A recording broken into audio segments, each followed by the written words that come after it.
Welcome back to the Deep Dive. Great to be here. Today we're diving headfirst into what many are calling Hungary's golden secret. We're talking about the fascinating Furmint grape. You've handed us this great stack of articles and notes, just packed with insights. Lots to dig into. Yeah, and our mission is simple. Unlock the most important nuggets of knowledge here. We really want to get to the heart of Furmint's, incredible history, its surprising versatility. Absolutely. And why it's really starting to make waves globally.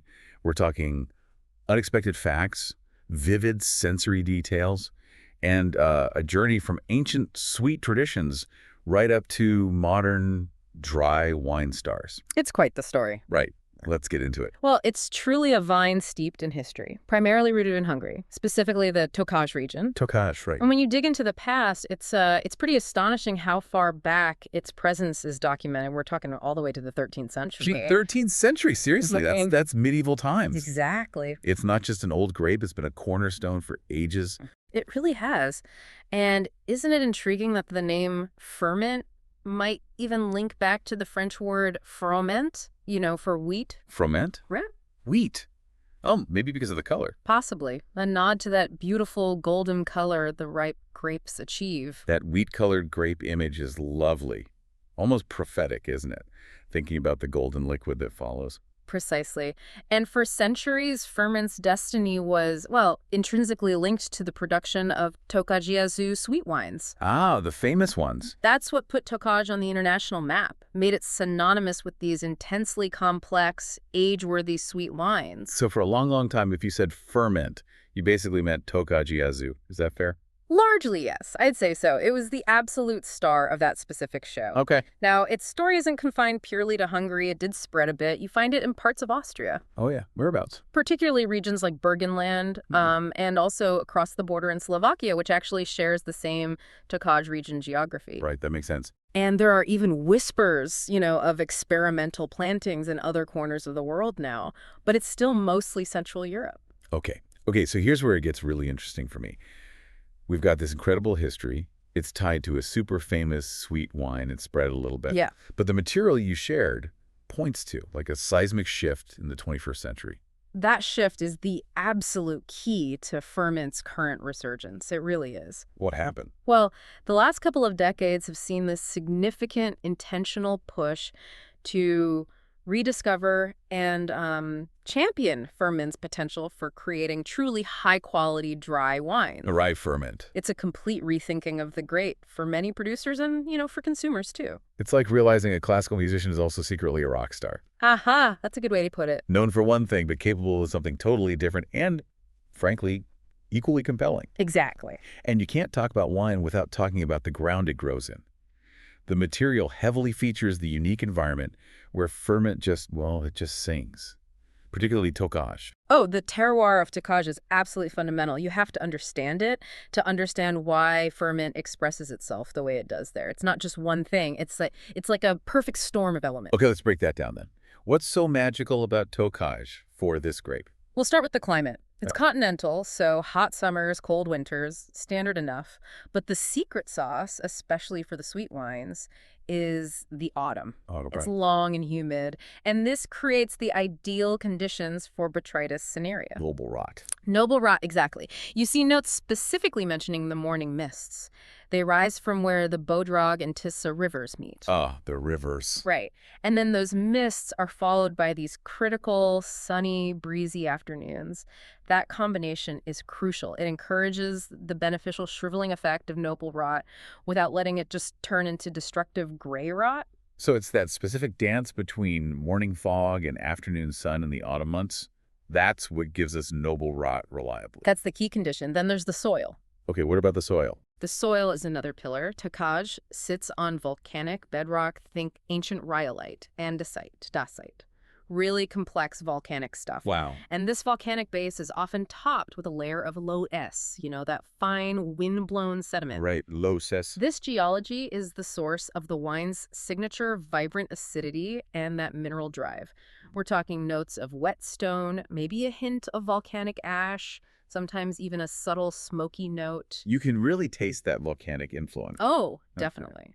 Plus, the volcanic soil drains incredibly well, which vines love, while the lowest holds just enough water.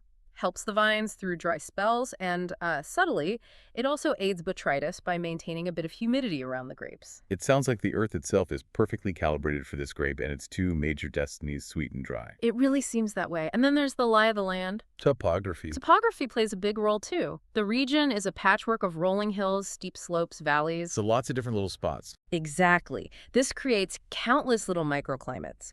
These influence precisely when grapes ripen and, crucially, where noble rot develops best. It's telling that they classified specific vineyards, their crusts, way back in the 18th century. 18th century vineyard classification. That's serious. It shows they recognized these subtle site differences. Centuries ago, they knew certain slopes, certain spots were special. That historical recognition of specific sites really highlights how long they've observed and understood the nuances here. How does Tokaji's unique recipe, this mix of elements, compare to other places growing Furmint? Well, elsewhere, like in Burgenland in Austria, you still have a continental climate. It's often influenced by Lake Neusiedl, which provides humidity, again, useful for sweet wine potential. Okay. But the soils are different. You find more schist, limestone. This gives their dry ferments a distinct voice compared to Tokaji's volcanic signature. If a character. Definitely. And across the border in Slovakia, well, the shared Tokaj region naturally has the same geological and climatic fingerprint. So you find very similar styles of Tokaji there. So while others grow it, Tokaji's particular blend of volcanic earth, river humidity, and that specific autumn weather seems uniquely potent, especially for those legendary sweet wines. Absolutely. Terroir isn't just a buzzword here. It's the fundamental sculptor of Furmint's character, whether it's bone dry and mineral or, liquid gold.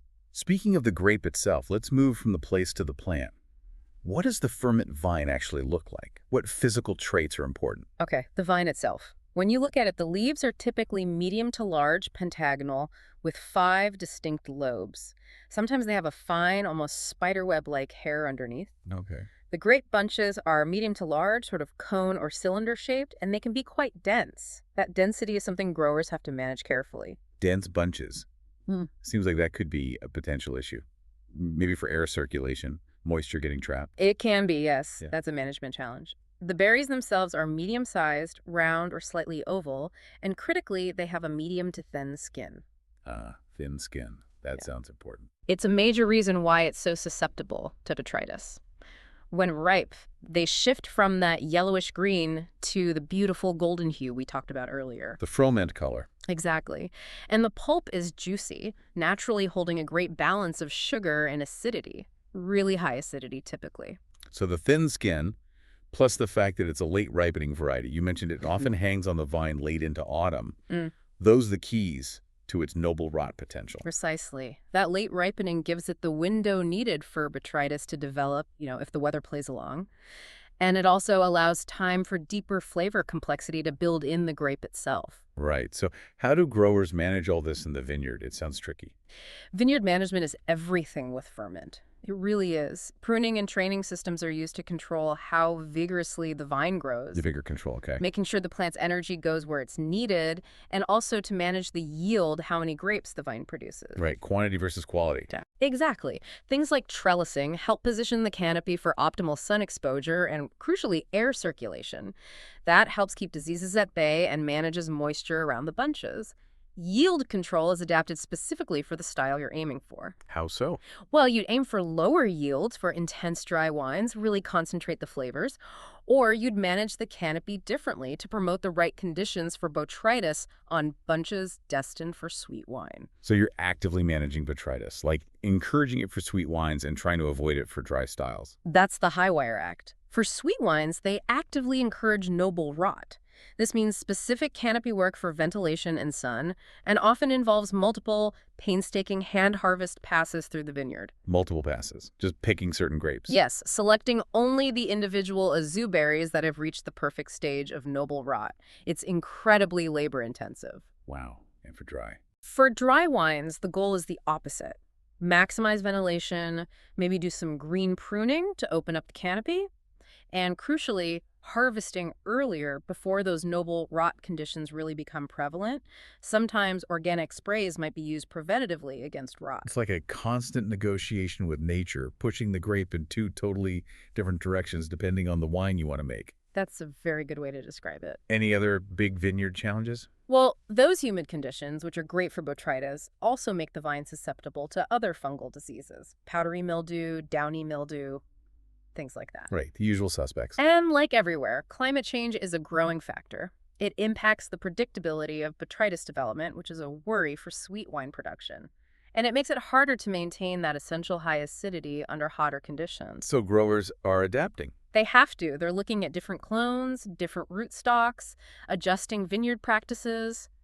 It's an ongoing process. It sounds like a demanding grape to farm, no doubt, but clearly worth the effort for the potential reward. Absolutely. So, okay, once those carefully managed grapes are harvested, how are they turned into these distinct wines? What happens in the winery? This is where the winemakers step in and really define the style. For dry ferment, the process is often aimed at preserving freshness and that mineral character. Okay. Fermentation typically happens in temperature-controlled stainless steel tanks, clean and neutral. Makes sense. Any oak. Some producers do use oak, or even things like amphora, but usually it's larger or neutral barrels. The idea is to add a bit of texture and complexity without masking the grape's primary character. You don't usually want overt new oak notes. Got it. Subtle complexity. Right. And managing that naturally high acidity is paramount. The winemaker needs to ensure it's vibrant, yes, but balanced on the palate. Aging is usually pretty short, often just in stainless steel, though the best dry ferments can definitely handle and benefit from some bottle age. So generally aiming for clean, crisp, mineral focus for the dry style. What about the legendary sweet side, the Aszú? Ugh, the sweet wines. Especially Tokaji Aszú and Samarodny. That's a completely different world, process-wise. I bet. It all starts with those Aszú berries we talked about, shriveled by noble rot, incredibly concentrated with sugar, acid, and flavor right there on the vine. Those individually picked berries. Exactly. For Tokaji Aszú, the key technique is macerating these intensely sweet Aszú berries in a base wine or must. So you're adding the sweet stuff to a less sweet base. Precisely. And the traditional measure of sweetness, which you've probably heard of, is putoños. Putoños. Right. That's the term on the bottles that tells you how sweet it is. Exactly. It traditionally referred to these hods or baskets, roughly 25 kilograms each, of Aszú berries added per 136 liters of base wine, or must. That's a gunchi barrel size. Okay, so more baskets, more sweetness. That's the idea. You'll typically see Tokaji Aszú labeled from 3 to 6 putoños, indicating increasing sweetness and concentration. And then there's essencia. Essencia. That's the ultimate, right. That's the pinnacle. It's so concentrated, it's often more like a nectar or syrup. It's made just from the free-run juice that seeps out of the Aszú berries under their own weight before pressing. Almost pure essence of botrytized ferment. Wow. That sounds incredibly intense. Must barely ferment. It barely does. The fermentation for all these sweet wines is incredibly slow. Sometimes it takes months or even years because the sugar content is just so incredibly high. Years to ferment. It can happen. And aging is traditionally long in Hungarian oak barrels, often from the local Zemplén forests. They use specific barrel types like gunchi or seredny. And this aging happens in these incredible, humid, often mold-covered underground cellars. Mold-covered cellars. Sounds atmospheric. They are. This environment encourages a slow, controlled oxidation, which builds immense complexity over time. And sometimes this unique yeast layer called flor, or sometimes moldo nobre, can develop on the wine surface in the barrel. Moldo nobre, noble mold. That sounds mysterious. It's like a secret ingredient in the cellars. It definitely adds to the mystique. And it can contribute extra layers of nutty or spicy notes, similar to sherry production in some ways, but unique to Tokaji's cellars. Fascinating. And what about Samarodny? You mentioned that too. Right, Samarodny. The name means as it comes or as it was grown. This is made from whole bunches that contain a mix of healthy grapes and botrytized grapes harvested together. Ah, so not just the selected Aszú berries. Correct. It can be made sweet, acides, or much less commonly these days, dry. Saras. The dry Samarodny is a really fascinating, unique style, often showing complex saline and nutty notes, sometimes with that flora influence too. So many variations. It's clear the winemaker's touch and those unique cellar environments are just as critical as the grape in the land. Absolutely. The winemaker's decisions shape everything. Managing acidity, encouraging or avoiding noble rot, choosing fermentation vessels, deciding on aging length and conditions. It's all about expressing the potential of this complex grape and its terroir. Okay, the anticipation is building. What does Furmint actually taste like? Let's talk sensory characteristics. What should you look for? Let's separate the two main styles again. For dry ferment, the aromas are often bright and fresh. Think green apple, crisp pear, citrus like lemon, maybe lime. Fresh and fruity. Yes, but you'll almost always find those distinct mineral notes underneath. Wet stone, maybe a hint of graphite, sometimes even that subtle volcanic smoke we talked about. The terroir is speaking. Exactly. Sometimes there's a touch of honey, even in dry styles, maybe some white pepper or delicate floral notes like chamomile or linden flower. And with some bottle age, those fresh fruit notes might evolve into something more like dried fruit, honey, and nuttiness. And on the palate for dry, what's the sensation? The defining feature on the palate is that vibrant, almost penetrating high acidity. It gives the wine incredible energy. It's dry, medium to full-bodied, with a really solid structure. Quality dry ferments can have a lovely texture too, sometimes quite unctuous or waxy. So structure and acidity. Definitely. And the finish is typically long, persistent, and that mineral character really lingers. That acidity must give them incredible energy and make them great with food. Yeah. And you mentioned they can age. Yes. High-quality dry ferments have surprising aging potential. They don't just fade, they can develop really fascinating complexity in the bottle over several years, even a decade or more for the best ones. Okay, now, the sweet Tokaji Aszú. That's got to be a completely different sensory experience. Oh, a universe apart. The aromas are incredibly rich, intense, layered. It's almost overwhelming at first sniff. What kind of aromas? Think layers upon layers of dried fruits, apricot, fig, peach, golden raisins mingling with intense honey, maybe acacia honey, orange marmalade, and notes of black tea. Yeah. And then the noble rot itself contributes these distinctive spice notes. Gingerbread, cinnamon, clove, saffron, candied orange peel. It's incredibly complex. And as these wines age, they gain further complexity with notes of tobacco, coffee, caramel, and those oxidative, nutty characters. Smelling it must be an experience in itself. And the taste. On the palate, it's defined by profound sweetness, obviously. But, and this is the magic, it's brilliantly counterbalanced by that same very high, almost electric acidity that you find in the dry wines. The acidity is key again. It's the key. It keeps the intense sweetness from being heavy or cloying or syrupy. It provides lift and freshness, even with massive residual sugar. The texture is unctuous, viscous, almost like liquid velvet or silk. Sounds luxurious. It is. And the finish, well, it's legendary. Extremely long, persistent, echoing those complex flavors for minutes, literally minutes sometimes. It's true. These wines have a reputation for incredible longevity. Exceptional longevity is a hallmark.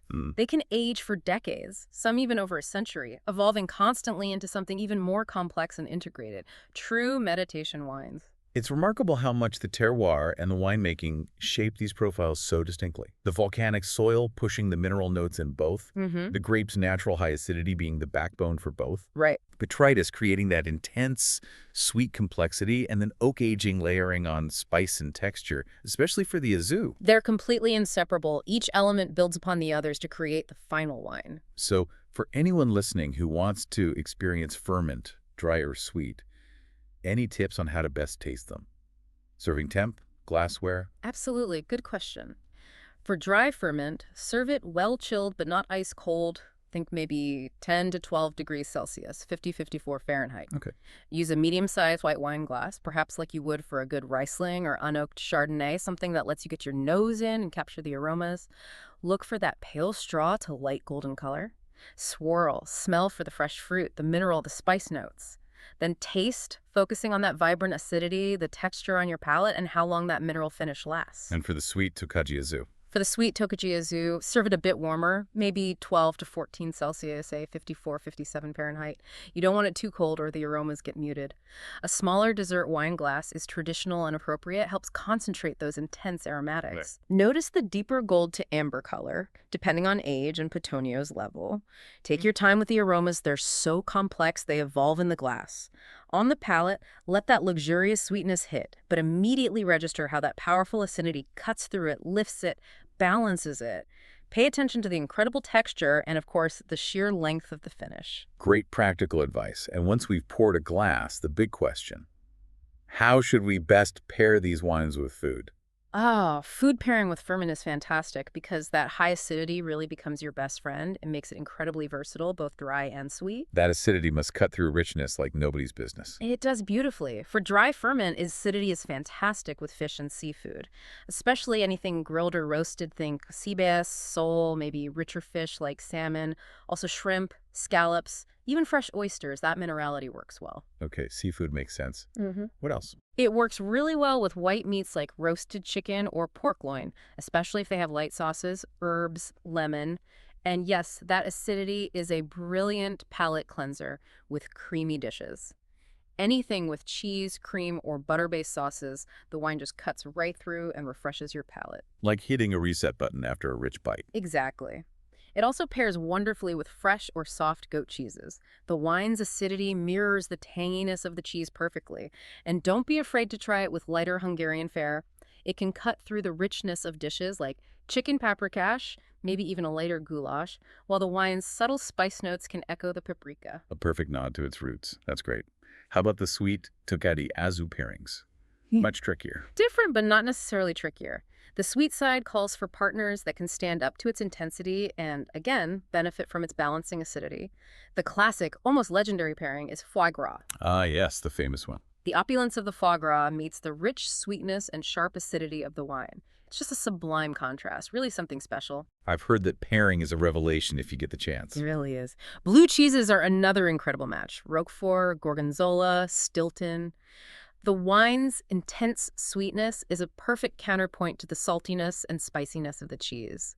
It's that sweet and salty dynamic. Sweet and salty, classic combo.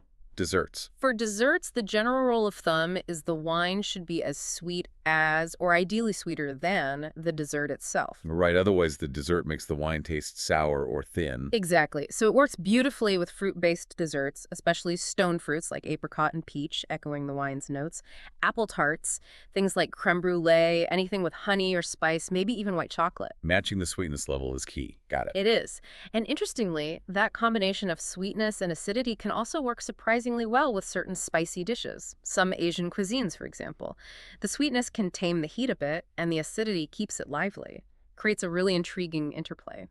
So dry or sweet? Furmint's signature acidity is the superpower that unlocks so many of these pairing possibilities. It is, undoubtedly. It's the common thread, the defining characteristic across its varied expressions that makes it so food-friendly. Okay, stepping back a bit now. Yeah. What's Furmint's place in the global wine market right now? Where does it stand and what does its future look like? Well, Furmint is hugely significant in Hungary, that goes without saying. But its international profile is definitely on the rise. What's driving that?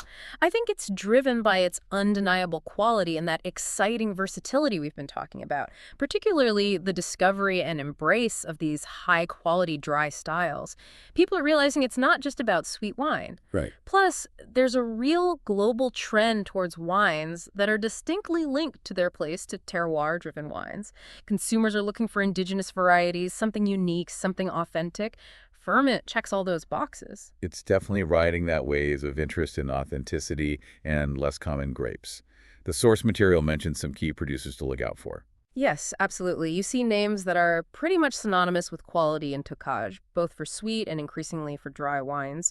For Tokaji Aszú, you have pioneers and celebrated estates like Desnoku, Royal Tokaji Company, aromas, St. Thomas Winery, Bear's Winery, and of course the renowned István Szepsi, who's been a huge figure. Right, Szepsi is a big name. Huge. And on the dry side, especially within Tokaj, producers like Demir Zoltán, though Dimij Falusi was mentioned in the notes, Karol Udvar, Samuel Tinon, they're making really serious terroir-focused dry ferments. And we shouldn't forget the Somlo region, further west. And the volcanic area, right. Exactly. Smaller but potent. Names like Somloya Patsaki Pince and Mainzinger are important there for dry ferment. And over in Austria, well known for many things, Krasher is a big name often linked to high-quality sweet wines, sometimes involving ferment, especially near Lake Neusiedl. So there are definitely benchmarks out there for people to seek out. What hurdles does Furmint face as it tries to compete on the global stage? It's not Chardonnay, is it? No, it's not Chardonnay. A major hurdle is simply competing for shelf space and, maybe more importantly, mind share against those globally recognized varieties. They're just better known. Brand recognition. Exactly. And there's still that lingering historical perception for some consumers that Furmint only means sweet wine. that needs active challenging with the quality and availability of the dry styles. So education is key. Absolutely. Communicating its complexity, the sheer range of styles from bone dry to lusciously sweet, the importance of specific terroirs like Tokaj versus Samlo, getting that message across effectively to consumers is vital. And, as we touched on, climate change and its potential impact on the crucial noble rot development for the sweet wines is an ongoing challenge growers are grappling with. Makes sense. How does wine tourism, enotourism, help tell the story of Furmint? Enotourism is absolutely vital. It's huge for a region like Tokaj. It's a UNESCO World Heritage Site, remember? Right. Its historical cellars are incredible places to visit labyrinthine, covered in that noble black mold. It's quite an experience. The region is also developing its gastronomy scene, getting people to visit the region, see the steep volcanic vineyards, explore those centuries-old cellars, taste the wines right there on site, maybe meet the producers.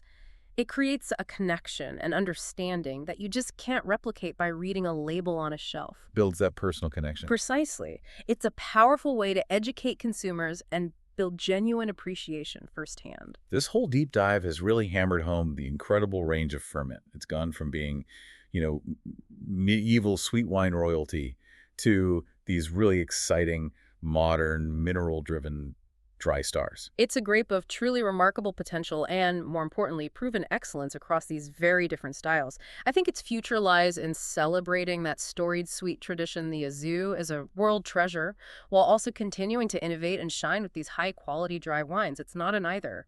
Balancing tradition and innovation. Exactly. Valuing that diversity and quality, this deep connection to a specific place and history. It feels incredibly important for us as enthusiasts and really for the wider wine world, too. I agree. It absolutely does. It's a powerful reminder, isn't it, of the richness and depth that unique indigenous varieties and their specific terroirs contribute to the global tapestry of wine. There's so much out there beyond the usual suspects. So much to explore. Okay, so as we finish this deep dive into Furmint, Hungary's, well, maybe not so secret anymore, golden secret, here's something for you to think about. How can a single grape, tied so deeply to one region's unique climate and volcanic soil, produce wines that are so fundamentally different? You've got one that's intensely sweet, complex, built for centuries, and the other vibrant, razor-sharp, mineral-driven and dry. Yet both are defined by that essential, powerful acidity. What does that kind of duality, rooted in history and shaped by place and human touch, tell us about the hidden potential still waiting to be fully explored in the world of wine? Something to ponder. Thank you for joining us on this journey today. My pleasure.